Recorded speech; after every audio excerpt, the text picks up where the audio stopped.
Report on the Charger Battletech of Reality BT-1984-MW. So, the Charger is an interesting design concept. This is an 80-ton assault mech that has quite a bit of speed behind it, able to keep pace with faster medium mechs such as the Shadowhawk and Crab. And its armor is respectable for the tonnage. The weaponry, less so.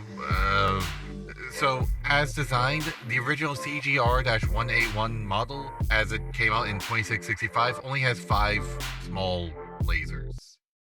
Yeah. For some reason, the company that designed it, Wells Technology, looked at the successful scout mechs like the Locust and the Wasp and said, we can do better. So they came up with this ultra-heavy scout that was decently fast for its tonnage and could survive any attacks thrown at it as it runs away. Look, I can see the logic behind it at least. The concept is there, but this was designed. It went through an entire line of people who said, yep, this is a good idea. Do it. Naturally, the Starlink didn't use it, though. The only reason the Charger still exists is because of the Starlink's fall, funnily enough. The Draconis Combine would buy out the entire stock of Chargers when the Succession Wars kicked off, and contracted the company to make more.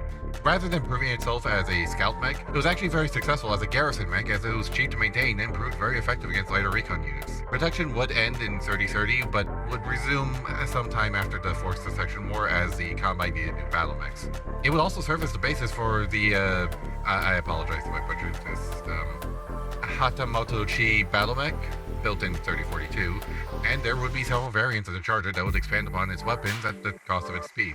One such example would be the CGR-1A5, which uses a smaller engine than the CGR-1A1 and removes 4 of the small lasers, in exchange for an AC-20, 2 SRM-6 launchers, and a medium laser, while also increasing the Charger's armor. Honestly, the Charger itself isn't the worst designed mech I've seen. That would be the Cicada, but the Charger has potential, unlike the Cicada, and even in its base configuration, still found ways of being somewhat relevant by being a relatively cheaper assault mech for garrison duties, where you weren't really expecting to face off against heavy opposition anyway. So, while the original concept of the Charger may have been a failure of mech design, it still proved that if you give something a chance, it can find a niche. Even the Cicada has been used as the subjectively worst designed mech I have ever seen, as target practice.